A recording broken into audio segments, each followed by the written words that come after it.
of these viewers who are watching this, go check out my channel as well.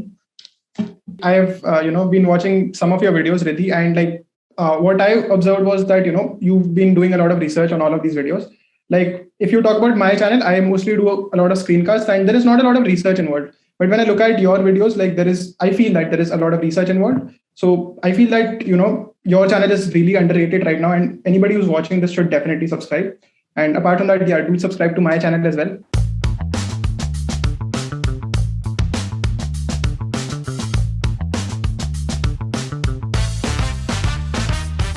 Hey guys, welcome back to my channel. This is Riddhi Datta and I'm a software engineer at Amazon. And in this video, I've got two very special guests with me. One is Priyansh Agarwal, who is just his third year, but he is already a candidate master in Codeforces, 6-star on Codechef, is going to intern with Goldman Sachs next year. And also Utkarsh Gupta, who has recently got an offer from Google. He's a red coder at both Codeforces and Codechef, India ranked 2 on Codeforces. So these guys are pro-competitive coders. But in this video, we are not going to discuss about competitive coding. We are going to test the development skills. So we all know that there has been a huge hue and cry over this CP versus development. If you guys are active on LinkedIn, by this time you're already aware of this, right? So now in this video, it's going to be a very Khatam, bye bye, Tata, goodbye, Gaya.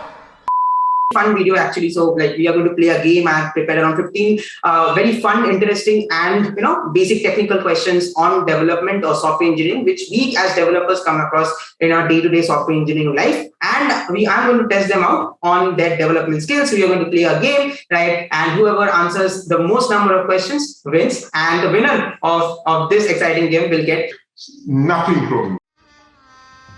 Gajab bejati hai. Okay. So are you guys ready for this? Excited? Yes. Nervous? I'm not ready, but okay, let's do it.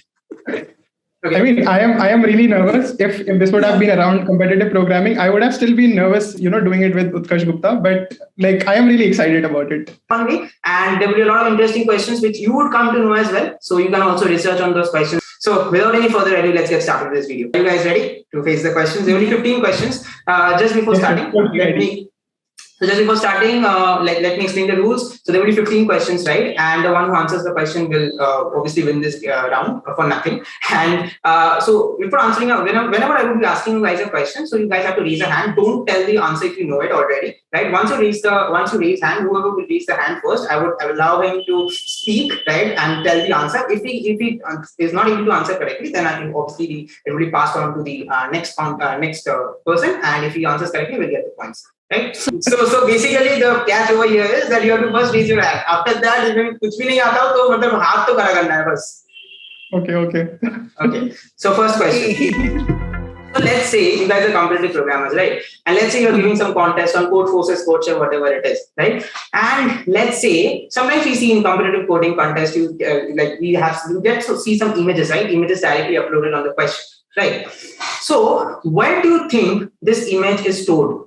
Or let's say, let me give you some hints, right? So normally, whenever let's say this contest is running all over the world, say people from Germany, India, Korea giving out this contest, right? So we know that image is basically an asset, and it takes some time to load the image. Okay, so where do you think these images are fetched from? So there's a special type of cache for this. And I am very sure I've heard about this name. There's a special type of cache where these images or assets are normally fetched. I have no idea about this. I cannot name the cache, but I can tell a little bit that there are a lot of servers. So we're not interacting with a single server. There are a lot of distributed servers which are keeping a temporary cache kind of copy of that. But the same thing happens in YouTube also. So there are servers all over the world. So if you're in India, we will connect to a server that is closer to India. I think it's called CDN. Is it called CDN? Yes, Priyansh gets the points. I don't know the full form. I'll tell you how I know about this. So because you Googled it. No, not at all. My hands are here. I cannot Google it. So I'll tell you how I know about it. So I have a course called Computer Networks that is running right now. So CDN was something that was told to me in the first 2 classes. After that, I did not attend a single class. And I am really happy now. Okay. Well done, I'll have computer networks in the next semester. So this was unfair. I don't know the full form. I don't know the full form. I don't remember it. Okay, well done, Priyansh. CDN is the right answer. So CDN is a special type of cache which helps you to fetch this image type of things from instead of directly calling the server. So you can go and read it out, right? Moving forward. So Priyansh 1, Utkarsh 0, right? So next question is, I think next question is something you guys should be able to answer. It's more related to, algorithms. So let's say suppose you have a large chunk of data that resides in a hard drive and you cannot bring the entire data inside the memory, like the primary memory or the RAM. So what type of sorting algorithm would you prefer in this case? Or what type of sorting algorithm closely associated with this? Utkarsh. I will use a B plus tree for this. The B plus tree, which is used to back the databases. Sorting algorithm, Priyansh. There's just a very small clarification that I need. So when you're talking about bringing data, like if I have a lot of data, let's say I have 10 GB of data and I just want to extract 1 MB out of it. Is that what you're talking about? No, let's say there's a file of numbers, right? And I want to sort that file based on the ascending order of numbers. So what type of sorting would you use? Like I'm looking for a very basic name here, right? I mean, there are some couple of well-known algorithms like quick sort, merge sort, heap sort. A lot of other sorting algorithms are there, right? So which type of sorting would closely associated with the type of operation that you want to do? What do you think? I think I'll go with merge sort here. Like I'll tell you how I'll do merge sort. I mean, I'm not really sure if that would be called merge sort. So what I'll do is, let's say I have 10, or let's say I have 1,000 entries in the data. I'll just extract 10 out of it. I'll sort that, and then I'll extract the next 10. I'll sort that, and then I'll sort of merge these. Yeah, okay, that's an iterative merge sort. Merge sort should be good because it breaks down the data into smaller pieces, and then a small piece can entirely fit in the RAM. So that will be fast after that. So I would give this to Priyansh. Merge sort is the correct answer. Though directly merge sort is not applied. We take half point for this. No, but he said iterative, right? So that cannot be done. No, actually, it's more related to external merge sort, right? Not directly merge sort, but Priyansh came up with the answer first, so have to give it. No, but he said iterative, right? So that will not help because you're not breaking down the data. You're moving from the bottom up. I did not say iterative. I did not mean iterative. What I meant you said you take 10 elements. ये कर लो पहले, ठीक है. Okay, that's fine. हाँ, ये कर लो पहले. बड़े लोग हैं, पहले ऐसे करते होंगे. Okay, Priyansh. Okay, after the end of two questions, Priyansh 0, Utkarsh. Sorry, Priyansh 2. This is the only place where I can beat Utkarsh. Yeah. Going good. Moving forward to the third question. What is a TDD approach in software engineering? What approach? TDD approach. I don't know. I can guess. I think it's something like test directed development or something. I don't know. Very close. I have no idea. I would give the point to Utkarsh. Actually, it's test-driven development. So it's a software development. Okay. Yeah, so it's a software development process where you rely on the software requirements being converted to test cases before software is fully developed. And this is the approach that we all follow a lot, and based on whatever companies have worked on. So normally what we do is we write unit test cases. Let's say you want to apply want to write a BFS function, right? So what you would do is write the unit test cases, and you would first let your then you won't write anything in the BFS function. You would just write the unit test cases, and then when you run your program, your BFS function obviously would fail, right? And then you would write code. The idea is to write code so that you will pass all the unit test cases. So that is why it's called test-driven development. You first come up with the test cases, and then you do a development against it. So that is a test-driven development. Anyway, I will give it to Utkarsh because he went close. So the score stands at 2-1. Good comeback, Utkarsh. Okay. So now the fourth question is going to be a very interesting question. So any cricket fans over here? Yeah, I mean, I watch cricket, but I mean, no, I'm not really a very big fan right now. I used to be a very big fan like 5 years, before. Okay, so this question is related to cricket. If you're a cricket fan, type it down in comments. And the question is, we have all seen that whenever, let's say, there's a 50-over match or a 20-over match that is going on, and let's say a team scores 250 runs in 50 overs, and then in the next innings, when the team chasing was batting at a score of 130 or 120 after 26 overs, right? And let's say the rain came into action, right? And the rain stopped, and after a certain point of time, the play resumed, right? So now the chasing team is not going to chase the 250 overs and 250 in 50 overs, right? Because there is going to be a revised target because the number of overs stipulated to play will come down. Obviously, let's say there could be something around 182 in 36 over, something like that. So there's a very famous method that is applied, to understand that what is the okay, Priyansh, just try to understand the question first. DWS or something. Yeah, DLS method. Yeah. That is something that is something used to like understand or figure out that the revised code scheme will be chasing. So what algorithmic paradigm is used to figure out or works behind the scenes for this DLS method of finding out that what can be, like, given a situation, given this runs wickets, given the situation, what can be an ideal score to chase if the team is not batting the full potential overs and if they're chasing a target within the stipulated overs. Something deals with historic data to come up with this approach. So do you want us to tell us the data structure, or like do you want us to the algorithmic paradigm that is being used? Algorithmic paradigm, okay. History of data से काम करता है in data.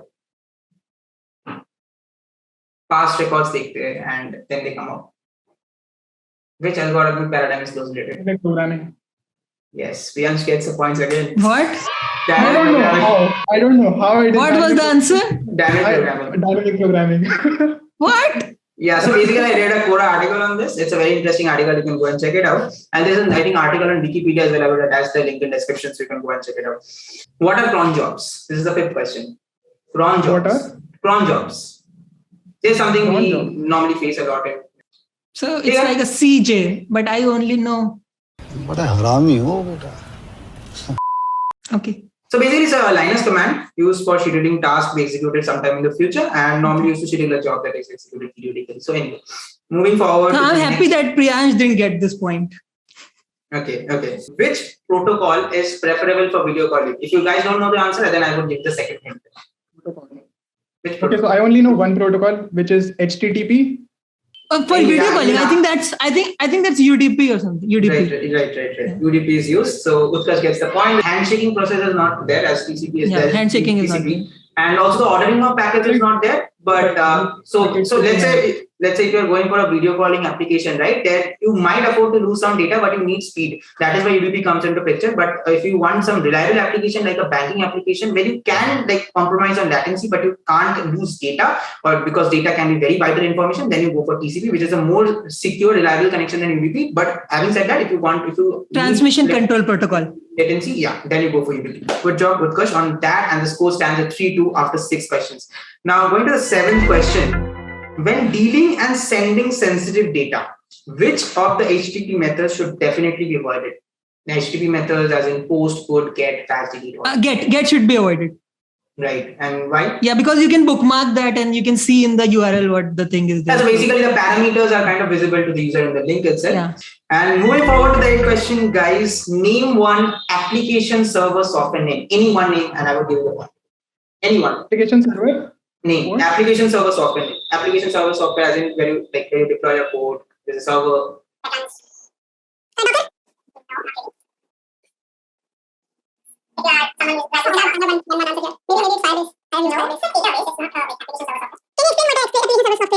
I have an answer. There's one called Heroku. Okay. No, Heroku, I think is like on for deploying things. I think it's a site. No, sure. that's another thing. Okay, I would give you the name. Wait, Arcanist? I haven't heard of the name. I'm sorry for that. So I can't give you the points because I haven't heard the name. That's very unfair. But anyway, one of the famous is Tomcat. I want to get it. Give us more hints.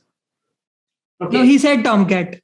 Yeah, I said Tomcat. So Tomcat, Glassfish. Yeah, there might be some other software names, but these are primarily the things I'm aware of. Anyway, 9th question is a very, very simple one. At least from the name, you would get it. You should get it. What is the difference between authentication and authorization? Oh, yeah. So authorization, like authentication is like you're confirming that this person is this person. Like, but authorization is like whether that person has the permissions to access the data or whatever the page is. So, correct. So that goes to Utkarsh 4-3. Priyansh, need a count. Oh my God! Wow! Back from you. What's happening? देख एक बात देख, जब तक उसने mobile वहां पे रख दी कोई आंसर नहीं आ रहा. ये क्या जो होगा? आंसर करे थे वो भी खत्म कर दो, बिल्कुल पूरी बेइज्जती मार दो, जो 2 करे थे वो भी खत्म कर दो. Moving forward to the 10th question. Okay, so let's say there's a system like a banking ATM system, right?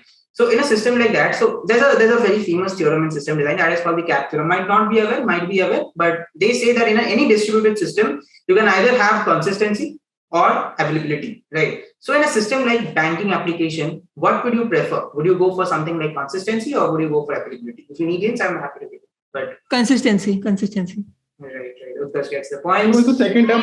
I did not even hear the question. Okay, I can explain a little bit about it. So consistency and availability is like, let's say, okay, so YouTube is the best example here. So let's say if I change the title of a YouTube video, it's not necessary to change it for every person at the same time. Like if some people are seeing the wrong title, that's fine for some time. But so that is the availability that like everything should work. It should not hang. But with consistency is that everyone should have the same data. So if you're having a bank account and everyone is seeing a different balance for use, and then you can make some wrong transactions. So that's not correct. So you should have consistency there. Right. And Utkarsh gets the points, as obviously. Why are all these questions related to so much, all this CS, computer science core and all that? I don't know anything about it. Actually, I didn't want to go for any tech stack specific based questions because normally the big companies don't expect this type of questions. So it's mostly on your fundamentals, on system design. Okay, but let's do one thing. Okay, so since Priyansh is like 2 points behind me, so you can bring your phone back and keep it on the table. What does that shot? Just kidding. So see, Utkarsh was at 1 point, Priyansh was at 3 point, then Utkarsh started playing his mind games, and after that Priyansh was not able to answer a single question. Sledging kar raha hai bhai bachche ka. This is sad. This is very bad. Very bad. Okay, question number 10, I think. Question number 10. 5-3. 6-3. I'm 5. No, 5-3. 2 questions were unanswered. Yeah, right. Two questions were unanswered. कैसा जाजू खुद ही भूल गया question number. Anyway, what is the difference between git pull and git fetch? ये तो बहुत easy है. प्रियांश बता दे इसको. I want to answer this. Okay, Priyansh बता दे. And let me think about it for at least 30 seconds. Let me frame my answer. What? I raised the hand first. No, that was the rule. If you raise your hand first, you get to answer. No, I raised it first. You can check the video. No, I'll tell you. I know the answer. भाई मेरा Zoom का premium account नहीं है. Time खत्म हो जाएगा मेरा. Recording बंद हो जाएगी. बे जल्दी बोल, कल सुबह पनवेल निकलना है. जल्दी कर. I'll tell you the difference. When you do git pull, and let's say there are 3 people working on a project, and let's say you are doing something and some other person has added something else. So when you do git pull, all of the changes are brought. And when you do git fetch, it is just your the last commit maybe that is fetched. I'm not really sure what exactly is fetched, but when you do a git pull, everything is sort of merged and then brought. Like, that doesn't really answer the difference. I think when we do git fetch, we're not resolving the merge conflicts. I think that's the difference. Basic difference is like git fetch updates the metadata. Like let's say there's some new branch added to the local, so it will update it, but it won't bring any code changes to your local. Yeah. But git pull brings in the code changes as well. So it's something like fetch plus. So do I get the point? Do I get the point because I talked about the merge conflicts? No, that is what I think. You have to give it to me. You have to consider the fact that I don't know shit about it. So you have to give it to me. No pity points. Okay. So since I could still identify some differences. No one gave you the correct. None of you gave the correct answer. But just to make this game interesting, I'm going to give this to Priyansh. So I would make it 5-4. Okay. So the score stands at 5-4. 5 in favor of Utkarsh, 4 in favor of Priyansh, right? And moving forward to the 12th question, right? So what is the basic difference between a Kubernetes and a Docker? Utkarsh mentioned Docker just now. So this question I just made up. Okay. इसका answer हम में से कोई और like हम दोनों के अलावा कोई और बहुत बढ़िया कर सकता है, बट वो यहाँ पर है. इसलिए तो पूछा. उसका तो फेवरेट टॉपिक है ना. I can tell one of them. So Docker makes some containers. Okay, so we have Docker containers that are packing the dependencies of a service along with that. So basically, we do not have to worry about platform independence and stuff like that. So and all the dependencies will be there in the container. So that's Docker. And Kubernetes, I think, is something that manages these containers. I think I'm not very sure about this, but yeah, I know Docker. I would give you the point, but basic difference is like it's Kubernetes manages a distributed system is meant to run across a multiple clusters, while Docker runs on a single cluster. That's a difference, but okay, I would give Utkarsh this point, and the score stands at 6-4. Okay. Now the next 3 questions are going to be interesting questions, and it will carry 3 points, right? So Priyansh, you are you have a good chance of making up, right? So just listen to these questions very, very carefully. Right? It's a very fun type of question, right? So I am a small block of data created by a web server while a user is browsing a website and placed on the user's computer or other device. Cookie. I was going to say this, man. He gets 3 points. The score is early bird point. 9-4. But Utkarsh, you should raise the hand. Okay, you should raise the hand. I raised the hand and I said, this is cheating. No. First you raise the hand, then Riddhi will be assigning the person. See, Riddhi has already given me the score, so he cannot back off now. He has written the verdict and he has broken the nib of the pen. No, you guys are teaming up. No, this is not working. We are ragging. Yes, sir. Moving forward to the 14th question. Priyansh, try to concentrate. Let me answer. Please let me answer, please. Okay. So I'm being developed in C and first released in 2009, used extensively all over. I am an in-memory data structure store. Okay. I'm an in-memory data structure store. In-memory data structure store used as a distributed in-memory key-value database, cache, and a message broker with optional durability. What am I? What repeat? I'm not going to have to do it. The thing is that I just heard I am made in C, and I was going to say Linux, but it's a 2009, right? Starts with R. I heard the name. It's used extensively. Show me your hands, Priyansh. Both of them. अरे बच्चे का मतलब वैसे भी 9-4 तेरा favour में है. Name starts with R. Something with Radar. No. Red. Okay. It's Redis. Redis. Yeah. What? Redis. Okay, never heard. Anyway, never heard. That's fine. I could have never got it. That's 9-4. Okay, so I would give since the score is a 9-4, I would give Priyansh a chance to win this. So I would assign 6 points to this question because since the score is a 9-4, and whoever answers this question wins this challenge. So hear this out. I think I'm very sure you're going to answer this. Both of you should know the answer. I'm a free and open source popular front-end JavaScript library for building user interfaces based on UI components. Priyansh just raised his hand. Okay. First, do you want to listen to the other part? I think you should. Otherwise, Sure. I'm being maintained by Meta, that is currently ex-Facebook. And I know this. I don't want to hear the rest of it. It is React. Yeah, right. So Utkarsh gets the points. But like you didn't let him, you didn't let him. It does not matter. Right? Like I already know, right? That's the point. But he said to me, like, if I raise my hand he has to tell you to answer. No. Okay, but I would like to say something here. So what I would like to say here is that we should have not been keeping score in the first place because, development is not competitive. Competitive programming is competitive. So this was just a friendly match. And totally. I say we draw this. It's a tie. Yeah, I mean, this goes obviously. Because I was losing otherwise. So,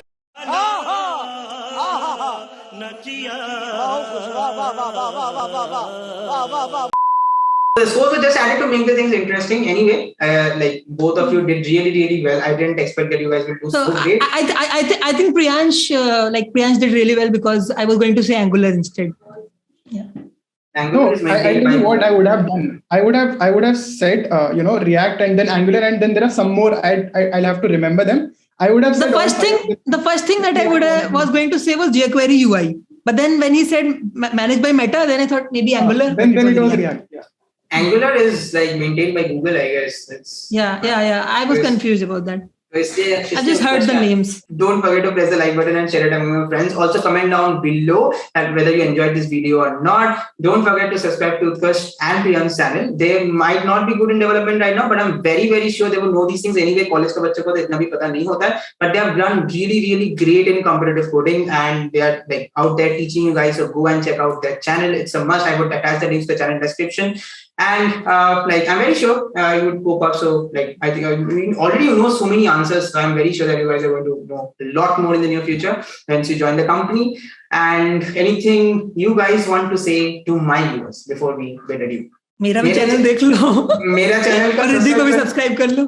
हाँ, मेरा तो सुनता नहीं है. At least तुम लोग का सुन ले. प्रियांश को बता दे भाई, सब्सक्राइब भी नहीं करते. All of my viewers who are watching this channel subscribe to Riddhi's channel as well. All of Riddhi's viewers who are watching this, go check out my channel as well. Priyansh, कुछ बता दे भाई. Yeah, I mean, I don't have anything to add, but like I have been watching some of your videos, Riddhi, and like what I observed was that you've been doing a lot of research on all of these videos.